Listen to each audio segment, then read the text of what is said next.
may see it come to order. Court is again in session. All right, the parties, jurors, and alternates are present. You may begin your argument, Mr. Reed. Thank you.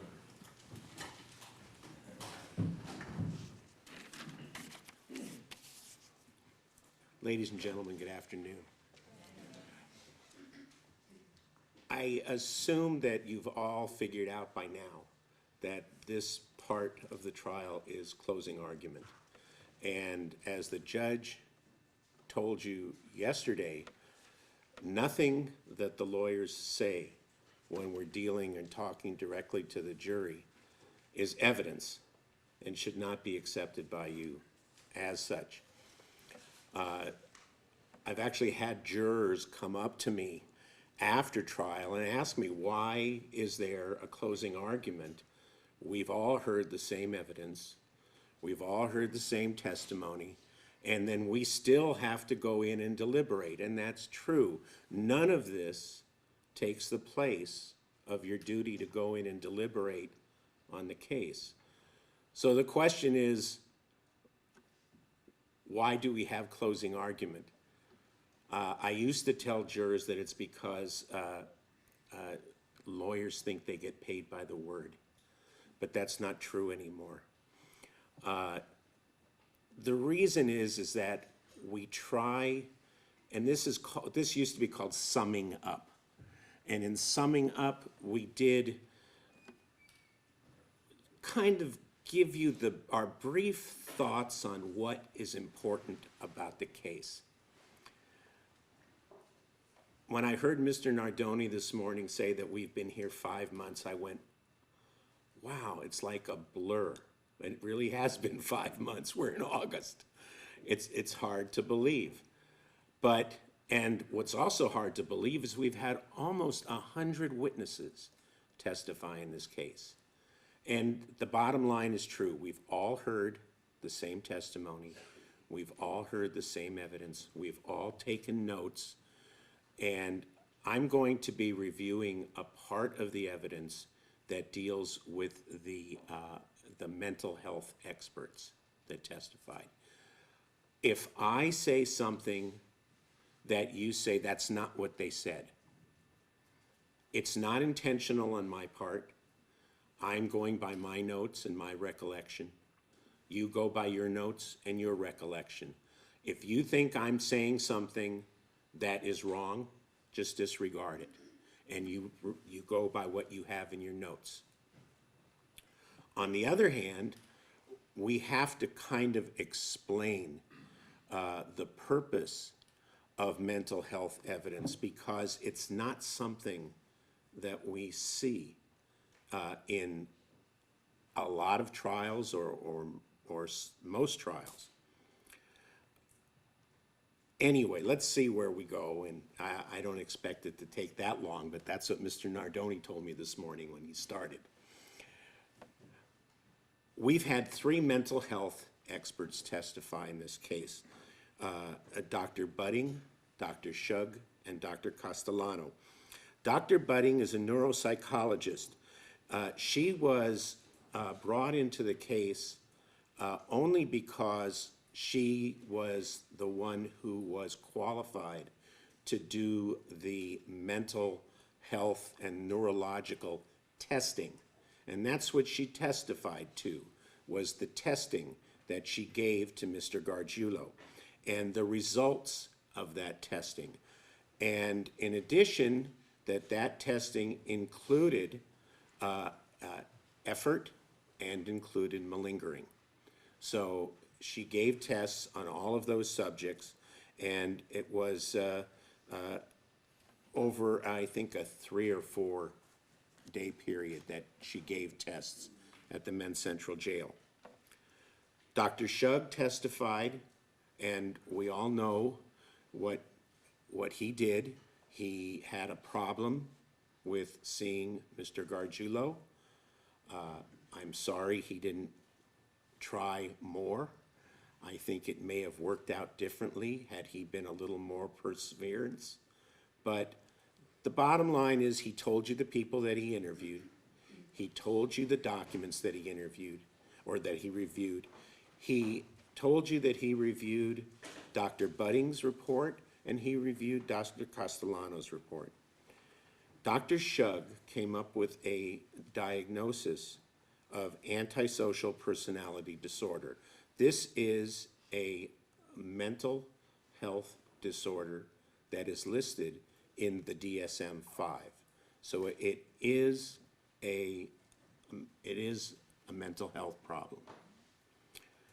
Dr. Castellano testified and told you what she did, and she was, I don't know if you want to say fortunate enough or not, but she did have an opportunity to interview Mr. Gargiulo's family.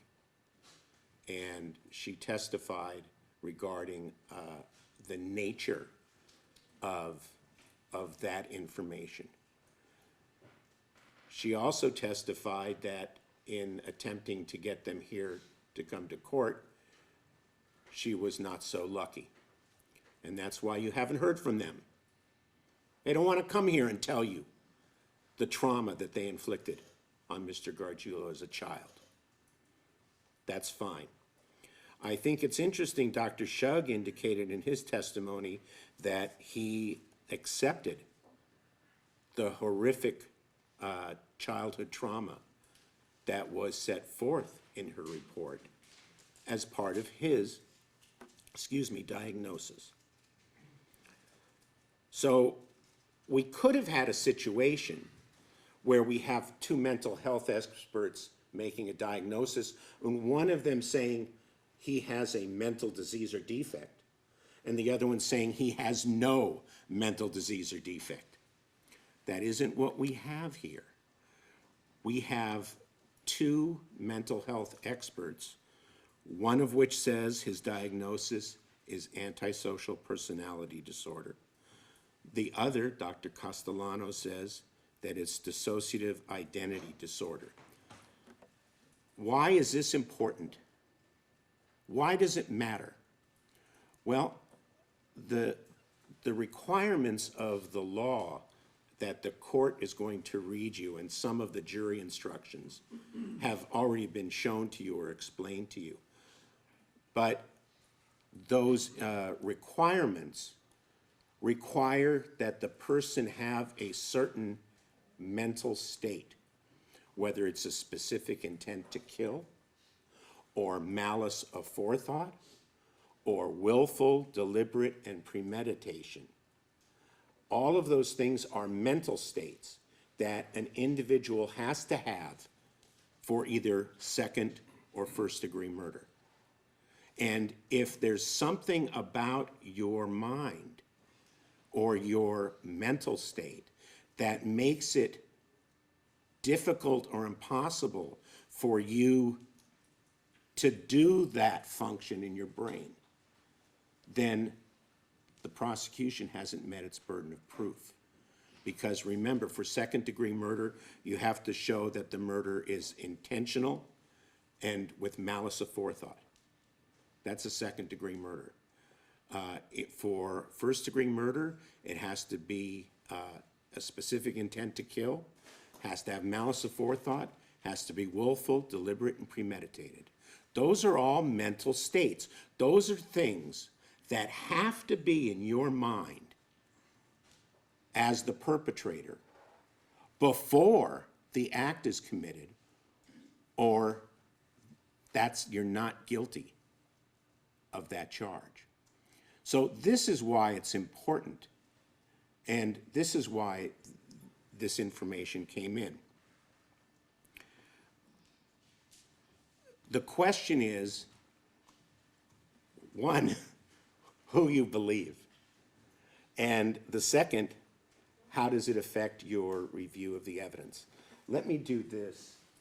You had testimony regarding the different portions of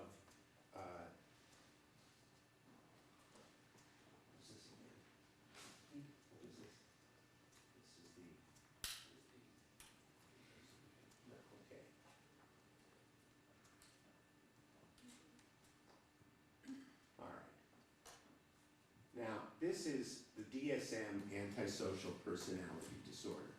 Now, there's also, I know that in the prosecution's exhibits, there is an exhibit that sets forth all of these things. But this is exactly the same thing, so it's just easier to use it. But this is what it means if you have an antisocial personality disorder. It's a pervasive pattern of disregard for and violation of the rights of others, occurring since age 15, as indicated by 3 or more of the following.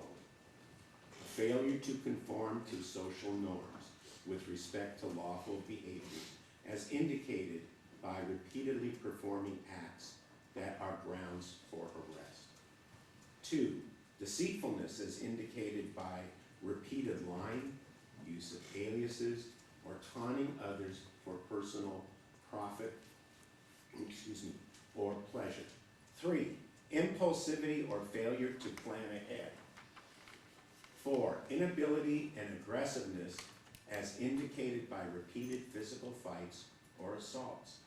5, reckless disregard for the safety of self or others. 6, consistent irresponsibility as indicated by repeated failure to sustain consistent work behavior or honor financial obligations. 7, lack of remorse as indicated by being indifferent to or rationalizing having hurt, mistreated, or stolen from another. B, the individual is at least 18 years of age. C, there is evidence of conduct disorder with onset before age 15. And Dr. Shub did testify that in his evaluations of the school records and in his interviews of individuals, he found evidence of conduct disorder.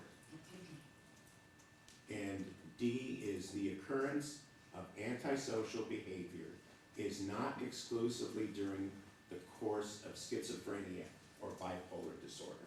And there's no schizophrenia or bipolar disorder in this matter. Now,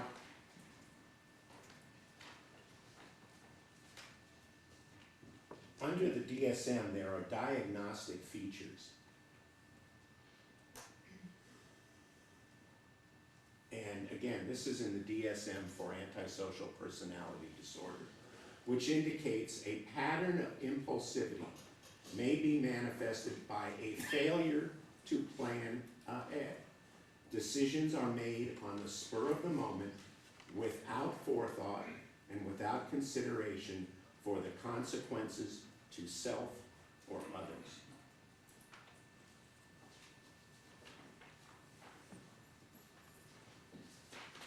This is under associated features in the DSM. The likelihood of developing antisocial personality disorder in adult life is increased if the individual experienced childhood onset of conduct disorder. Dr. Shub found childhood onset of conduct disorder. Child abuse or neglect, unstable or erratic parenting, or inconsistent parental discipline may increase the likelihood that conduct disorder will evolve into antisocial personality disorder. So we have, at least from Dr. Shug's testimony and his findings, we have an individual, according to him, who has all of these traits with a pattern of impulsivity manifested by a failure to plan ahead, decisions made at the spur of the moment without forethought and without consideration for the consequences to self or others. Now, what does that mean? That means that Mr. Gargiulo, according to Dr. Shug, has a disease in his brain that makes it difficult or impossible for him to plan ahead, to make decisions, everything spur of the moment. No forethought and no consideration of consequences to self or others.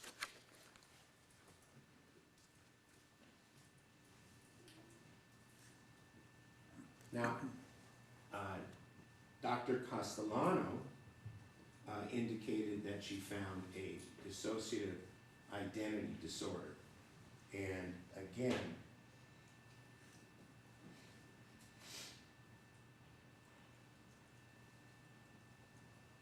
the diagnostic criteria in the DSM is disruption of identity characterized by two or more distinct personality states, which may be described in some cultures as an experience of possession. And Dr. Castellano did talk about this as originally being thought to be multiple personality disorder or possession. The disruption in identity involves marked discontinuity in sense of self and sense of agency, accompanied by related alterations in affect, behavior, consciousness, memory, perception, cognition, and/or sensory motor functioning.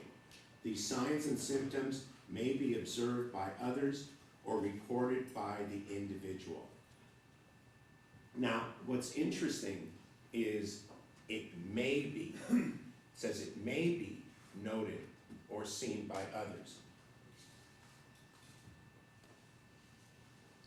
We had testimony from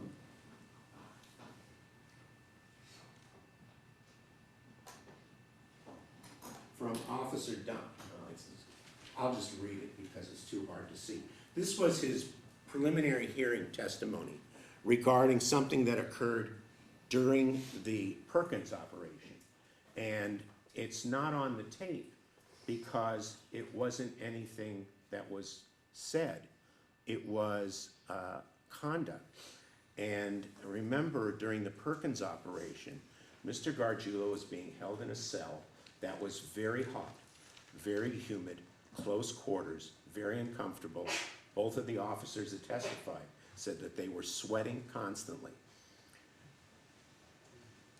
This is what Officer Duncan said.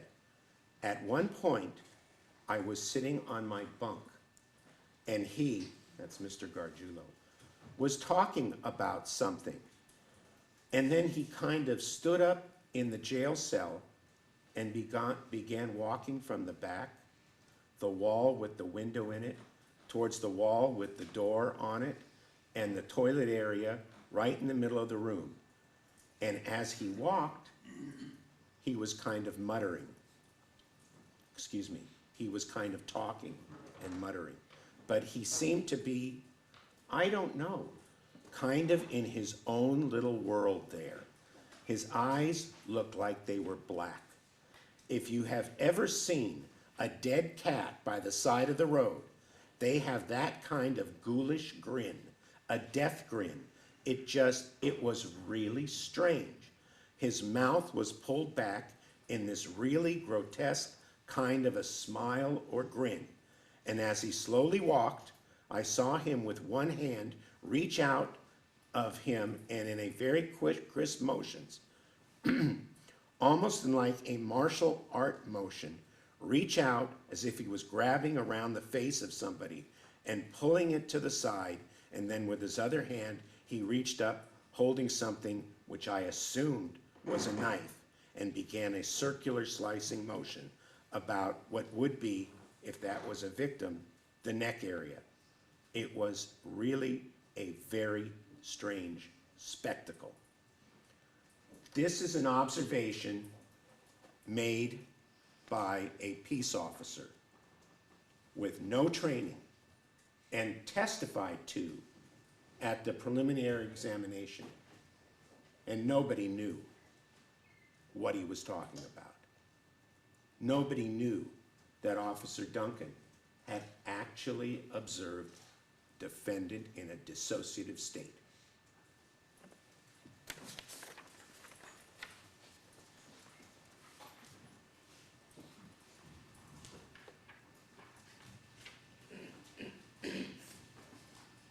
is under diagnostic features of the DSM for dissociative state.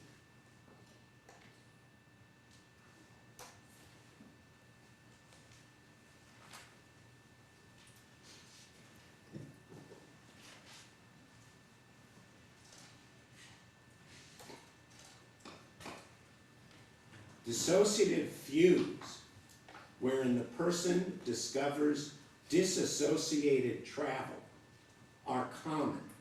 What are we talking about? We're talking about being in a fugue state and going somewhere, not being aware of what you're doing. That's a dissociative fugue. Thus, individuals with dissociative identity disorder may report that they have suddenly found themselves at the beach, at work, in a nightclub, or somewhere at home, for example, in the closet, on a bed or sofa in the corner, with no memory of how they came to be there. Amnesia in individuals with dissociative identity disorder is not limited to stressful or traumatic events. These individuals often cannot recall everyday events as well.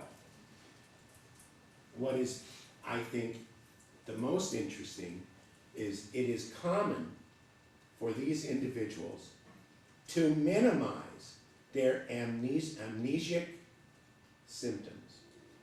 So what are we talking about? When the district attorney was arguing yesterday, he argued that Dr. Castellano talked to Mr. Gargiulo and wasn't concerned with whether or not he was malingering. Mr. Gargiulo never told anyone anything other than he is completely sane. He doesn't believe that he has a mental condition. He doesn't believe that he has a mental disease or defect. And he never admitted anything else to Dr. Castellano. So how someone could be said to be malingering when they're claiming that they're not suffering from this? And every time this situation came up, as Dr. Castellano told you, after she filed her report in January of 2018, Mr. Gargiulo refused to see her for about 6 months. He was so mad at her because of what she put in her report. So I don't know how we can turn to Mr. Gargiulo and say this is an individual who's malingering. He doesn't claim there's anything wrong with him. That's why we had to go back and talk to family. And even Dr. Shug admits that you need to talk initially to family. Dr. Shug was not able to do that, but he did have the benefit of Dr. Castellano's notes and Dr. Castellano's report. But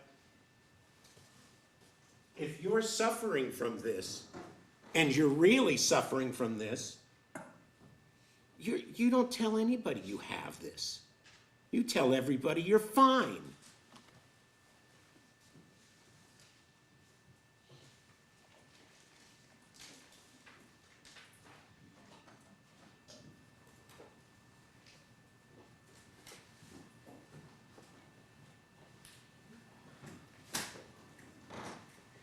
Again, from the DSM.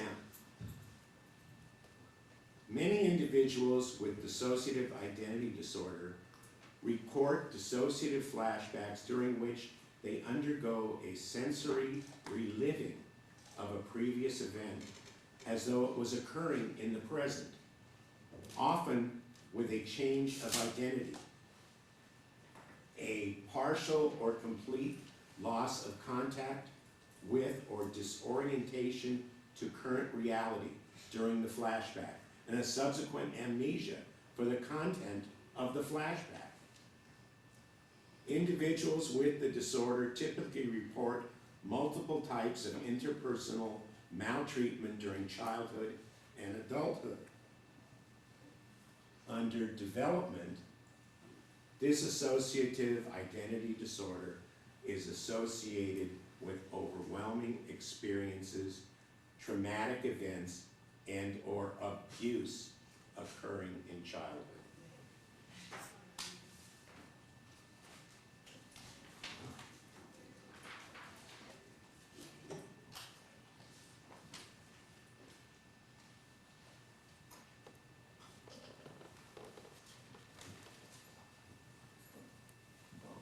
I'm sorry. I'm sorry, I was right. Regardless of the level of disability, individuals with dissociative identity disorder commonly minimize the impact of their dissociative and post-traumatic symptoms. They downplay it. They don't upplay it.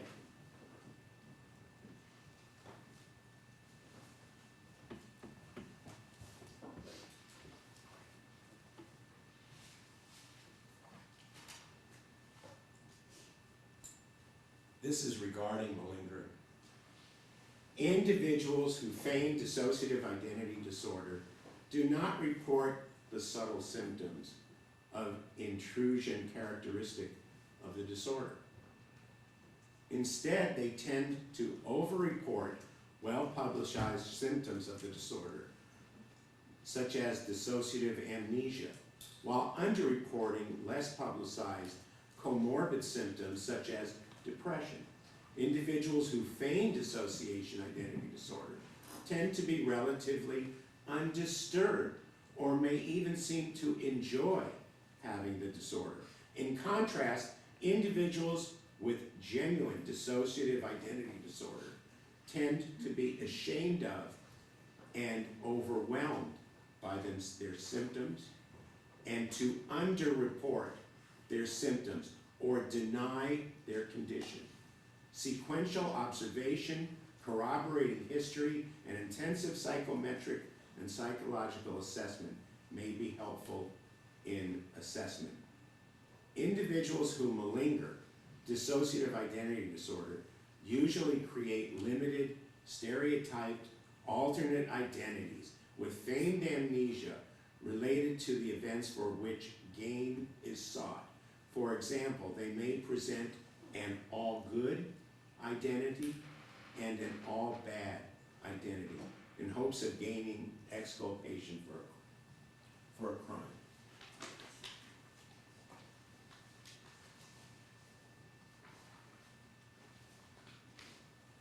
If Mr. Gargiulo was somehow able to feign or malinger these symptoms, then he's doing it wrong. Because what he's doing is he's downplaying everything. If he was malingering, he should have met with Dr. Shog right away. If he was malingering, he should have admitted this conduct to Dr. Castellano.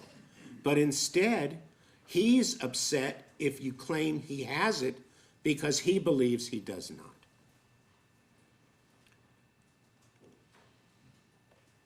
Now, why is this important? We want to connect this, and really the reason for this testimony was Michelle Murphy. Because Michelle Murphy is the only count in which the prosecution has shown that Mr. Gargiulo was in her apartment and attacked her. So why is this important? We look at the testimony of Michelle Murphy, who said, and I admit she went through a terrible experience. If we could make it not happen, we would have. But the bottom line is she says that she's fighting off Mr. Gargiulo when all of a sudden he cuts himself. He stands up, he like comes out of a fog. He stands up, looks around, says, I'm sorry, and runs out. This is an individual who just came to from a dissociative fugue. didn't know where he was, didn't know what he was doing, has no recollection and no memory of what happened because he was in an amnesiac state. That is really why this is important. As far as attaching it to Ellerin and Bruno, there's no evidence putting Mr. Gargiulo in their residences at the time of the murder. In fact, the evidence is that others were with her, with them, and there at the time of the murder. So if you want to extrapolate, if you think that the evidence shows that Mr. Gargiulo was there, but it does not apply in a situation where we don't know where Mr. Gargiulo was. We can't prove that he was in the apartment. There's no evidence he was in the apartment. And there's no evidence that he attacked. There's no direct evidence that he attacked Miss Ellerin and Miss Bruno.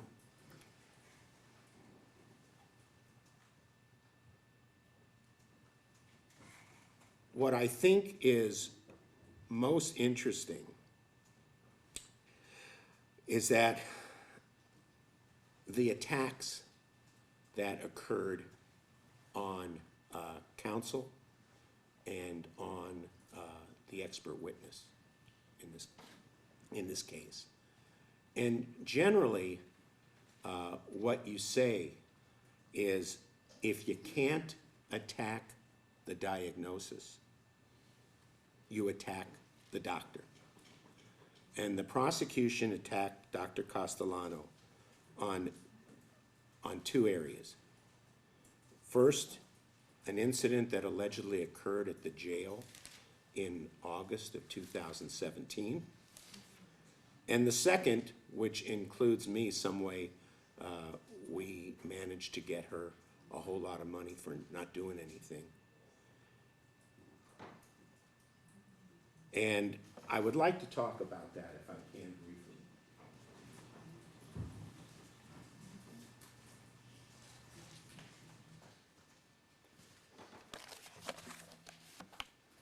Now remember that in January of 2018, Dr. Castellano filed her report. And everyone got it. On January 23rd, 2018, and you had Detective Lillianfield testified about this, and you had Lakeisha Alford, the sergeant at the jail, testify about this. And although the supplementary report indicates it's part of the Bruno investigation, our district attorney, Mr. Aikman, and Detective Lillianfield went to the jail to conduct an investigation. Now, it's very interesting because what's missing in all of this evidence and all of this testimony is what clued them in that there was an incident at the jail, because Sergeant Alford testified that no report regarding the incident was written. In fact, she testified that no one had asked her about this until Mr. Aikman and Mr. Lillianfield, Detective Lillianfield, were there on January 23rd, 2018. She was really unable to recall a date of when this allegedly occurred. And the reason for that is because no report was written regarding the incident at the time. Now, ladies and gentlemen, I go to Men's Central Jail, I think, much too often. And when I go in to the custody areas, there are signs everywhere that tell me what I am allowed to do and what I am not allowed to do. And every one of those signs says, if you break the rules, you will not be allowed in. For an attorney to not be allowed into the jail is a big deal. I've never broken any rules. All I'm saying is that if I had broken a rule, I am sure there would have been something written up and I wouldn't have been allowed to go back into the men's central jail. But that isn't what happened here. No report was written, and nothing stopped Dr. Castellano from going back into the jail to see her patients after she supposedly broke the rule. We had Detective Lillienfield on the stand, who we reviewed his notes. According to his notes that were taken on January 23rd, 2018, Lakeisha Alford told him this was a very minor incident. And though apparently Sergeant Alford told Detective Lillienfield that usually Mr. Gargiulo is placed in the K10 room. And just so we can remember,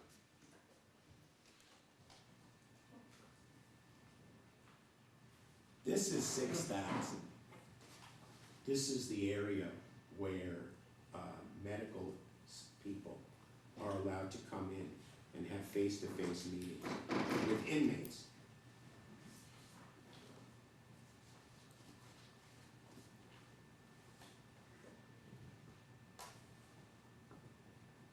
This is the K10 room, and it has a number on the door.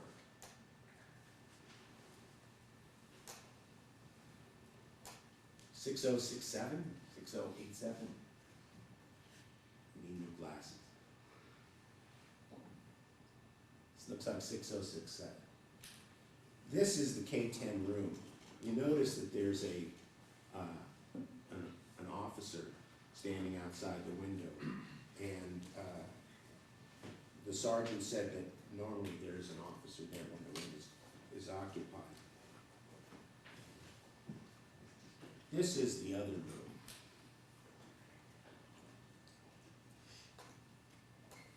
This room right here. This is the room they claim that Mr. Gargiulo was in on this day. And as you see, the door is held open by the chair here that's sitting on an angle. The defendant would be on the other side against the wall. Again, this is the K10 room with the window outside. These are the stools the inmate is put in, and he is chained to rings in the floor so he can't get up. This is the room that Dr. Castellano says she always sees Mr. Gargiulo, because this is the only safe and secure room where that individual is actually chained down to the floor, attached to the floor. Dr. Castellano said this other room, this is the room that Sergeant Alford says they were in at the time. This is not a K10 room. There's nowhere to secure a serious inmate. All you can do is put him in the chair and stick him against the wall.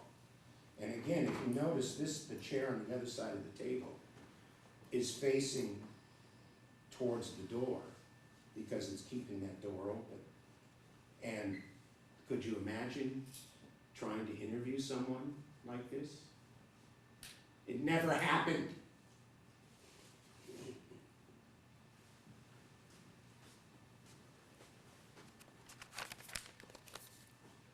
if you can't attack the diagnosis, attack the doctor.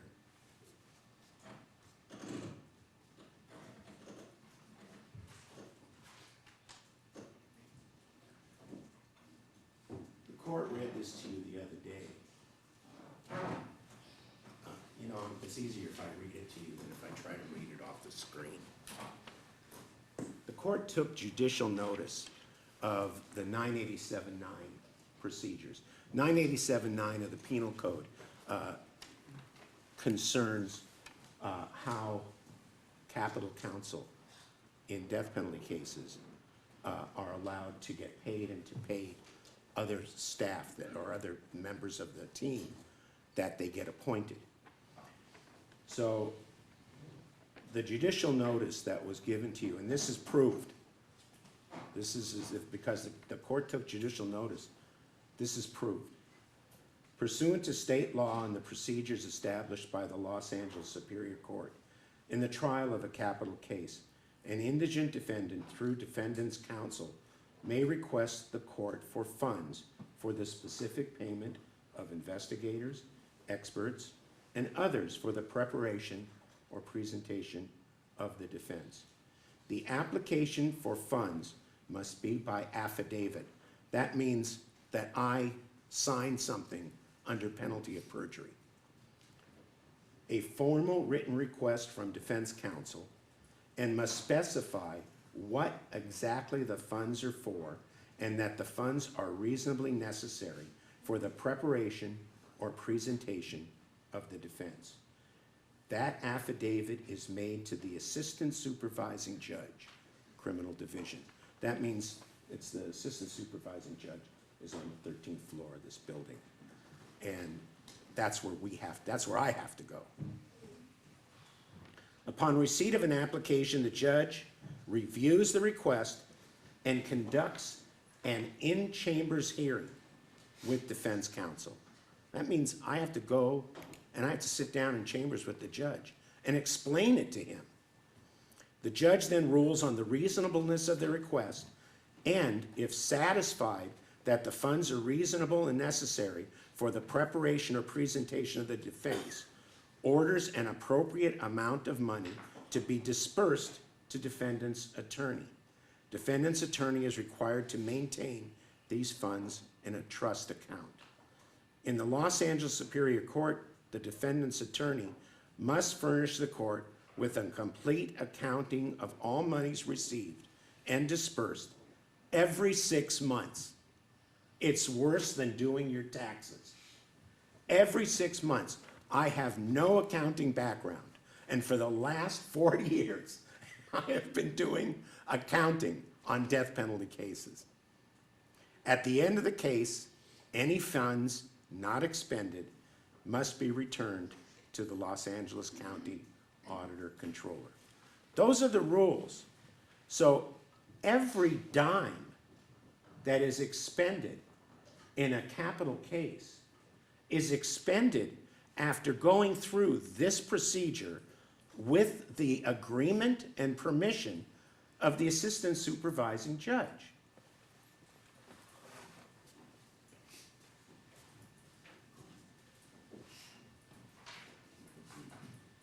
By the way, Dr. Castellano is the only witness that has her own evidence book.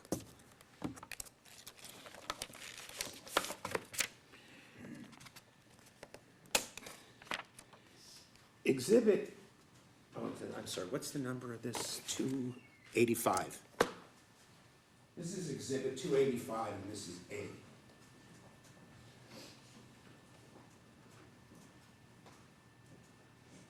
You know, I really don't know what the relevance of this is, except that a confidential memo was sent to me from Dr. Castellano on December 3rd, 2018. That's 11 months after her report.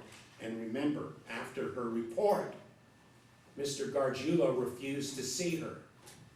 And that's the period of time when Dr. Castellano told you that this report and the contents of this report was that Mr. Gargiulo had been transferred to. Objection outside the evidence. No, she No, testified. this was testified. She did end up testifying as to the contents of the memo. I certainly know what it is. May we approach? Yeah, you may. I'm sorry. Okay. Counsel. Thank you.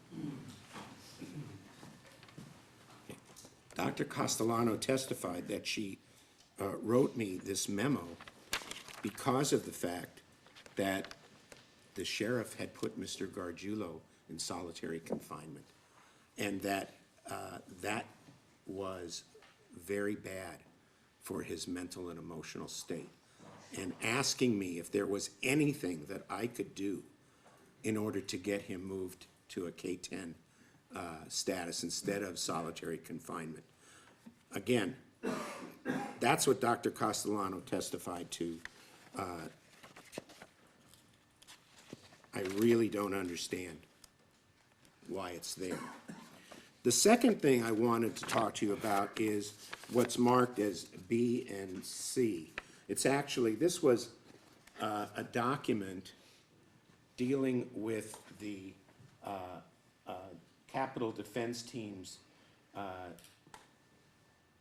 this is a seminar that we go to. It's a continuing education of the bar. And as, just in LA court, to be on the Capital panel, I have to get 12 units a year.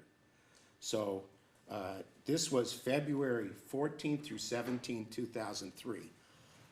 Just finding this actually took someone a tremendous period of time, because this is not something that's just out for everyone to see. But the district attorney used it to say, well, look, on the second page, it indicates that Dr. Castellano and Mr. Rubin were speakers at the seminar. Once in a while, ladies and gentlemen, I can be had, and I agree to speak on certain topics. That doesn't mean anything. But the question that the district attorney asked, in order to establish some kind of a relationship with myself and Dr. Castellano, is didn't you give a talk together? Well, if you look at the seminar, you will see that on Sunday at 10:30 to noon, Dr. Castellano and an individual named Mark Wyndham gave their seminar topic, and that it wasn't until 2:45 that afternoon that myself and a colleague, John Bloom, gave our topic. But knowing that we didn't give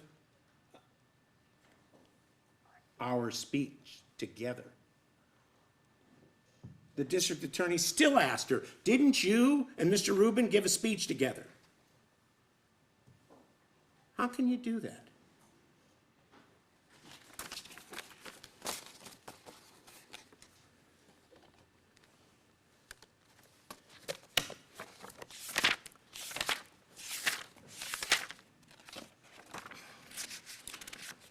I'd like to go, and again, these are in evidence. This is document K and L in 285. What you're looking at when you see this This is a 2-page document, which is actually probably page 15 or 20 of that affidavit that I told you 987-9 requires. And this is ultimately is the order on the request. So if the judge likes everything I've said and agrees that I should get this funding, that I need this funding, he signs this order. And as you can see, I had requested $12,500, and the judge cut it to $7,500. And the second page, which is L, it's the second page of the order, it's just the payment authorization, because as you know, the payment does not go to Dr. Castellano. The payment goes to me to put in my trust account. And when the hours that were worked for that are earned, then a check is cut. I take the invoice, put it in my little book, and every 6 months do an accounting to the county auditor for the expenditure of these funds. So it's not, I don't know, I think the way that I make it sound, it's easier than it really is. But again, N is another one, and it's very interesting. N, which is it's another payment authorization dealing with Dr. Castellano. The date on this one is December 19, 2016. The previous one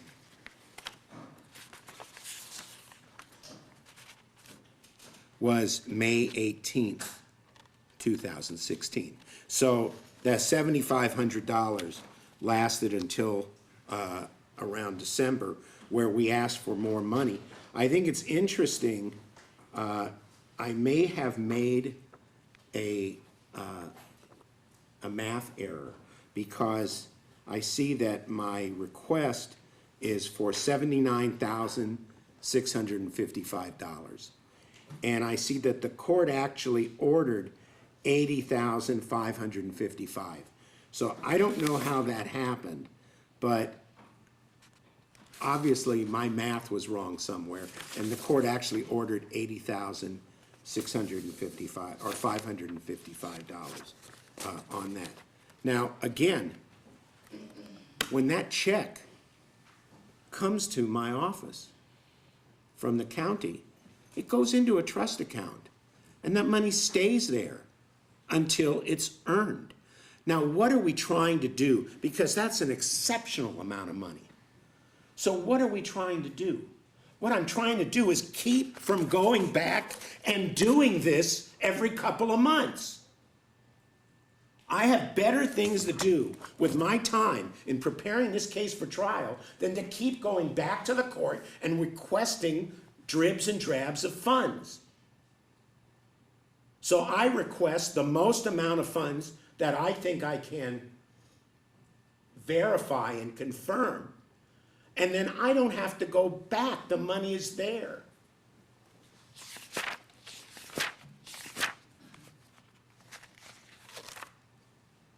Now, it's very interesting because the $80,000 was December 19, 2016.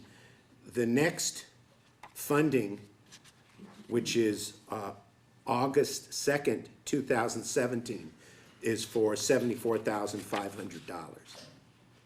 So I managed to go like 6-7 months without having to go back and ask for more money. And like I said, all of this is in evidence. It's for you to see. Every dime that was authorized by the court has been justified to the court. Since 2016 and 2017, those were justified within 6 months of getting paid with an audit, with an accounting. So is it a lot of money? Ladies and gentlemen, I'm sorry. If someone knows how to do this cheaper than me, I'm happy to be informed. Obviously, the district attorney is. He got someone to work their butt off for $1,500. Of course, they only had a couple of years' experience and are looking for ways of getting more experience by saying, oh yes, I've testified twice and one was in a capital case. So there are other reasons to want to be involved in a case other than making money. Dr. Castellano has been doing her job with the court system for 40 years. She is well respected by psychologists and lawyers alike. And she couldn't keep doing this if she was ripping people off. And quite honestly, it doesn't do me any good if the county gets ripped off, because then I'm holding the bag on the money. So the bottom line is, we're looking, again, if you can't attack the diagnosis, attack the doctor, attack the lawyer. We're ripping off the county of LA. And if asked, I'm sure Dr. Castellano would be happy to tell anybody what she did. The county already knows, because every one of her invoices has already been filed with the Office of the Assistant Supervising Judge. So,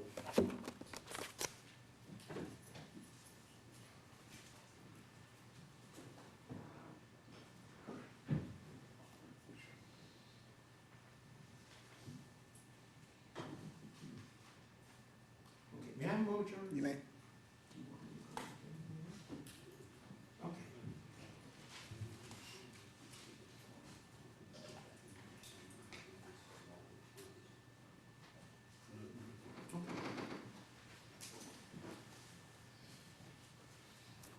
Mr. Nardoni wants me to go back to why this is important, other than the money stuff.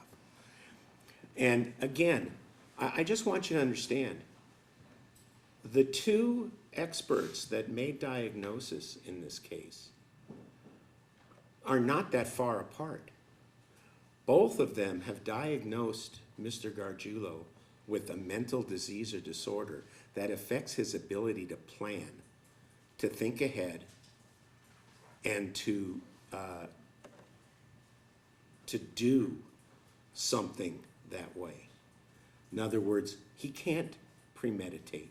He can't deliberate. He can't have malice aforethought.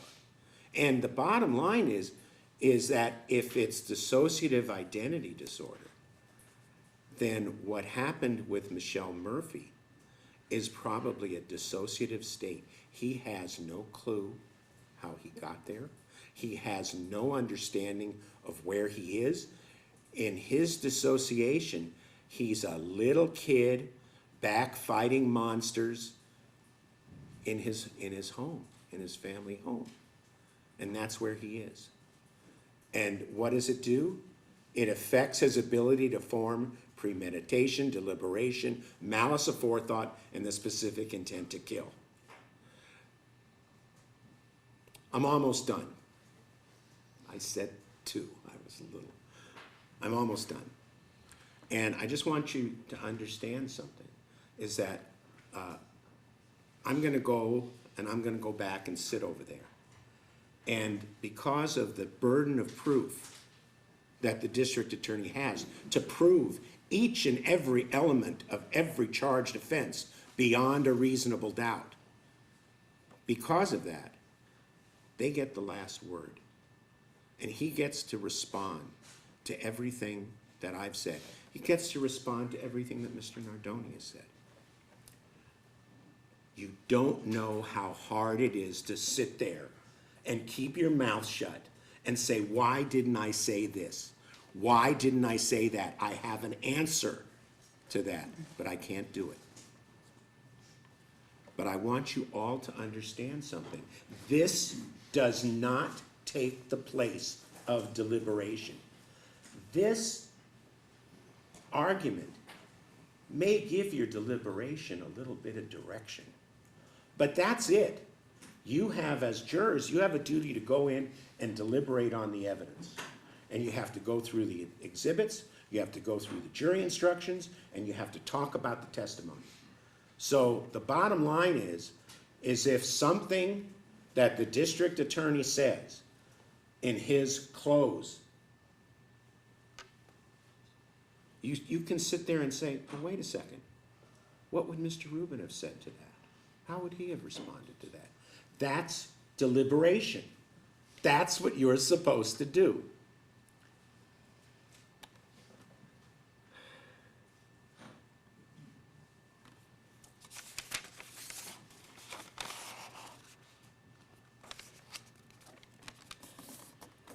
Just before I go, I have to say it again.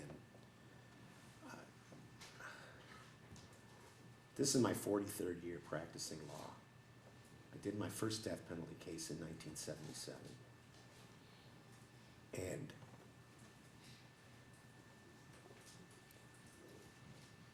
I have never been in a situation where murders that are, other than the fact that two of our victims are female, or three of our victims are female, and they were attacked with a knife. There's nothing similar about these crimes at all. We have a woman who was attacked in her Hollywood home and her bathroom and landing while she's getting ready for a date. We have a woman who was attacked and killed after going out with her estranged husband that she didn't want him to know where she moved. She was tired of getting beaten up, but all of a sudden, he's telling us, oh, she wanted to go out with him. She wanted to have sex with him. She wanted, what? If they were gonna have sex, why didn't they do it at his house, where the children are? Why did he have to go back to her place where she didn't want him to know where she lived? Why did he have to leave at 2:45 in the morning? Why? Oh, because he had $1,300 in a bag in the car? Please, it's called a handle. And you bring it in with you, if that's what you're worried about. Why? It's incomprehensible to me that you can take and make a case against someone who you can't even prove where they were. Murphy, different story. And you have the defense to that. But for Ellerin and for Bruno, there is absolutely no evidence as to where Mr. Gargiulo was at the time of the commission of those crimes, except that he wasn't in the apartment, because we know Durbin was in the apartment and we know Irving was in the apartment. I've said it. Thank you very much, Your Honor. Thank you very much. Thank you. Counsel, approach, please.